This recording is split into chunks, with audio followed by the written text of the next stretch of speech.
just got these earrings recently.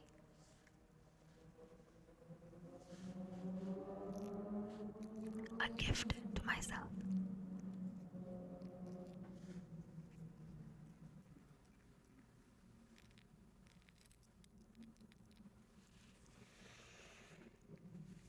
Let us continue.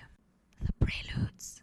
The winter evening settles down with the smell of steaks in passageways. 6 o'clock. The burnt out ends of smoky days. And now a gusty shower wraps the grimy scraps of withered leaves about your feet and newspapers from vacant lots. The showers beat on broken blinds and chimney pots. And at the corner of the street a lonely cab horse steams and stamps, and then the lighting of the lamps. The morning comes to consciousness of faint stale smells of beer from the sawdust trampled street with all its muddy feet that press to early coffee stands. With the other masquerades that time resumes, one thinks of all the hands that are raising dingy shades in 1,000 furnished rooms. You tossed a blanket from the bed, you lay upon your back and waited. You dozed and watched the night revealing the 1,000 sordid images of which your soul was constituted. They flickered against the ceiling, and when all the world came back and the light crept up between the shutters, and you heard the sparrows in the gutters, you had such a vision of the street as the street hardly understands, sitting along the bed's edge where you curled the papers from your hair or clasped the yellow soles of feet in the palms of both soiled hands. His soul stretched tight across the skies that fade behind a city block, or trampled by insistent feet at 4 and 5 and 6 o'clock, and short square fingers stuffing pipes and evening newspapers, and eyes assured of certain certainties. The conscience of a blackened street, impatient to assume the world. I am moved by fancies that are curled around these images and cling. The notion of some infinitely gentle, infinitely suffering thing.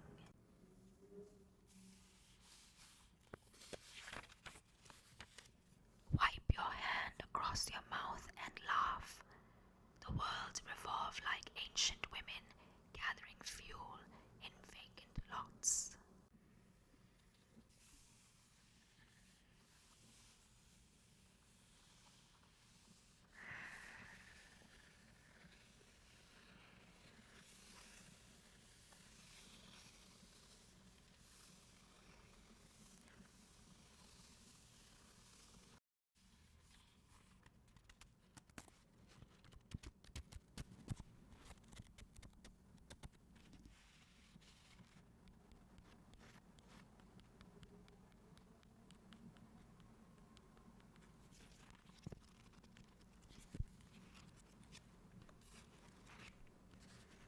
Are you ready for more poetry by T.S. Eliot? Rhapsody on a windy night. 12 o'clock. Along the reaches of the street, held in a lunar synthesis, whispering lunar incantations dissolve the flaws of the memory and all its clear relations, its divisions and precisions. Every street lamp that I pass beats like a fatalistic drum, and through the spaces of the dark, midnight shakes the memory as a madman shakes a dead geranium. 1:30, the street lamp sputtered, the street lamp muttered, the street lamp said, "Regard that woman who hesitates toward you in the light of the door which opens on her like a grin. You see the border of her dress is torn and stained with sand, and you see the corner of her eye twists like a crooked pin. The memory throws up high and dry a crowd of twisted things, a twisted branch upon the beach, eaten smooth and polished, as if the world gave up the secret of its skeleton.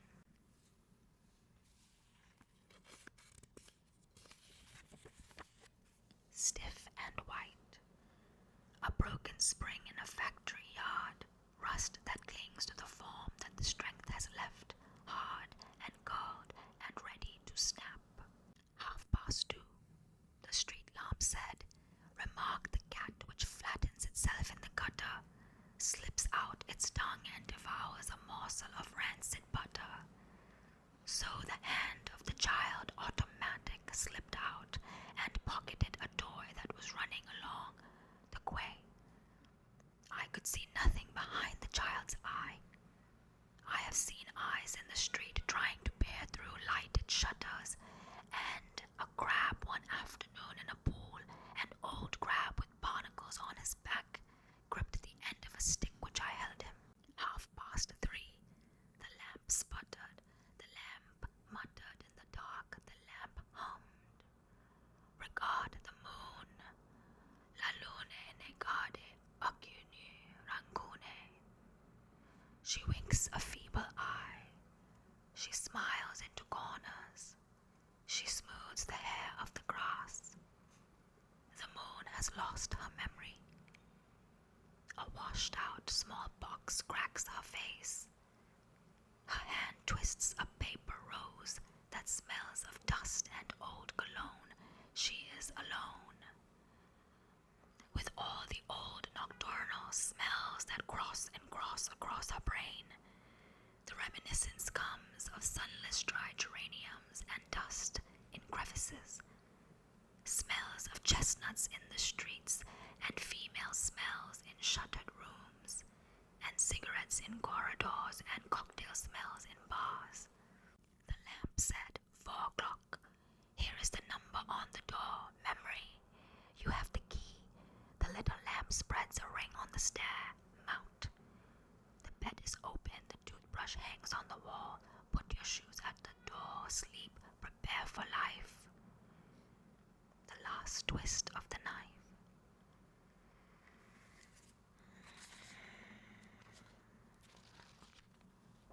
Wow. It's like these words were meant to be read aloud, right? I love to read it out loud, really. I think I understand the poetry much more on a deeper level when I read it out loud or when I hear it.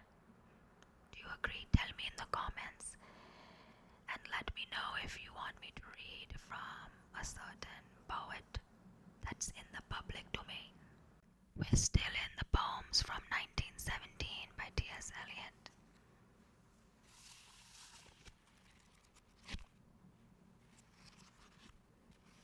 I hope you're feeling relaxed.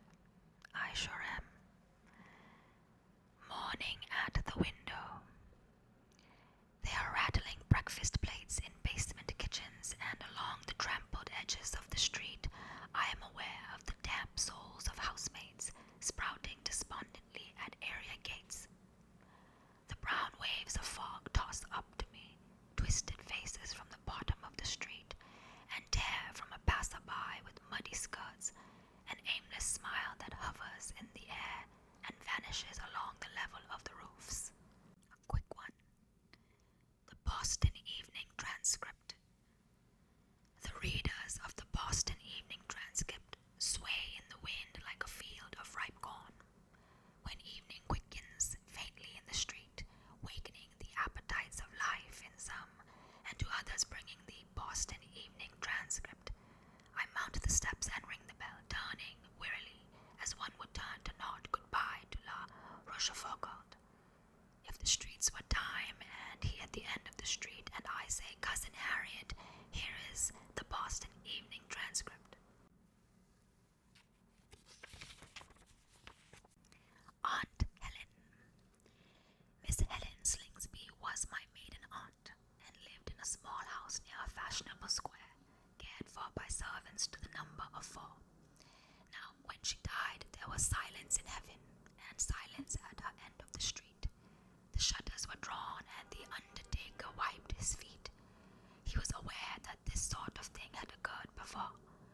The dogs were handsomely provided for, but shortly afterwards the parrot died too. The Dresden clock continued ticking on the mantelpiece,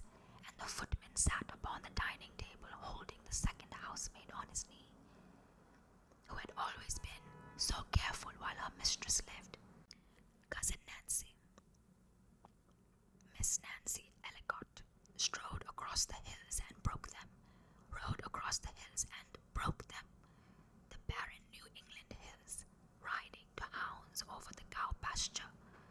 Miss Nancy Ellicott smoked and danced all the modern dances, and her aunts were not quite sure how they felt about it, but they knew that it was modern. Upon the glazed shelves kept watch Matthew and Waldo, guardians of the faith, the army of unalterable law.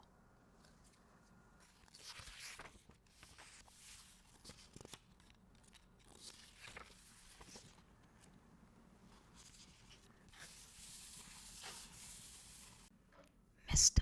Apollinax. When Mr. Apollinax visited the United States, his laughter tinkled among the teacups. I thought of Fragilion, that shy figure among the birch trees, and of Priapus in the shrubbery, gaping at the lady in the swing, in the palace of Mrs. Flaccus, at Professor Channing Cheetah's. He laughed like an irresponsible fetus. His laughter was submarine and profound, like the old man of the seas hidden under coral islands, where worried bodies of drowned men drift down in the green silence, dropping from fingers of surf. I looked for the head of Mr. Apollinax rolling under a chair, or grinning over a screen with seaweed in its hair. I heard the beat of centaur's hoofs over the hard turf as his dry and passionate talk devoured the afternoon. He is a charming man, but after all, what did he mean? His pointed ears, he must be unbalanced. There was something he said that I might have challenged. Of Dowager Mrs. Flaccus and Professor and Mrs. Cheetah, I remember a slice of lemon and a bitten macaroon.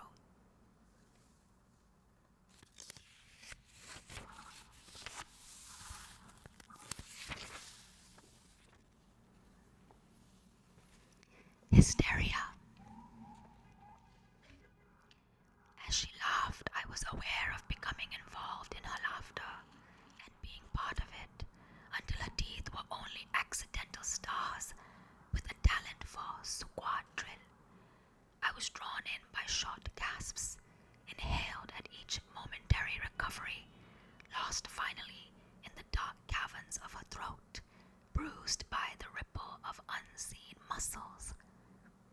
An elderly waiter with trembling hands was hurriedly spreading a pink and white checked cloth over the rusty green iron table, saying, "If the lady and gentleman wish to take their tea in the garden, if the lady and gentleman wish to take their tea in the garden."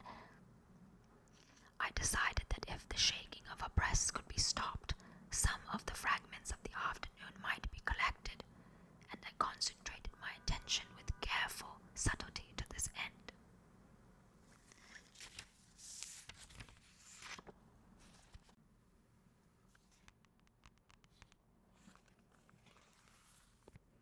Conversation gallant. Conversation gallant. I observe our sentimental friend the moon, or possibly fantastic, I confess. It may be Prester John's balloon, or an old battered lantern hung aloft to light poor travellers to their distress. She then, how you digress, and I then, someone frames upon the keys that exquisite nocturne with which we explain the night and moonshine, music which we seize to body forth our own vacuity. She then, does this refer to me? Oh no, it is I who am insane.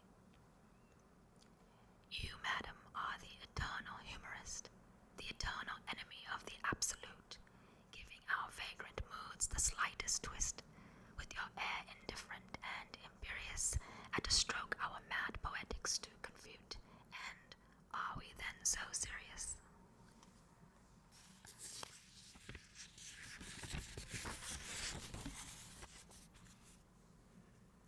La figlia che piange. Stand on the highest pavement of the stair, lean on a golden urn, weave the sunlight in your hair, clasp your flowers to you with a pained surprise, fling them to the ground and turn with a fugitive resentment in your eyes. But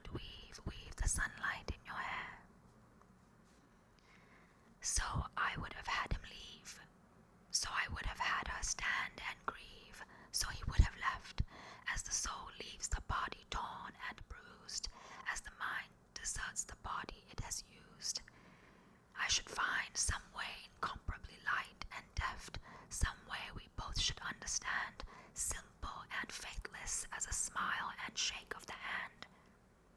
She turned away, but with the autumn weather compelled my imagination many days and many hours, her hair over her arms and her arms full of flowers, and I wonder how they should have been together. I should have lost a gesture and a pose. Sometimes those cogitations still amaze the troubled midnight and the noon's repose.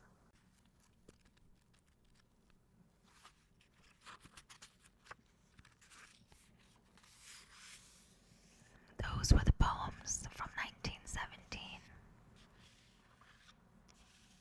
Join me in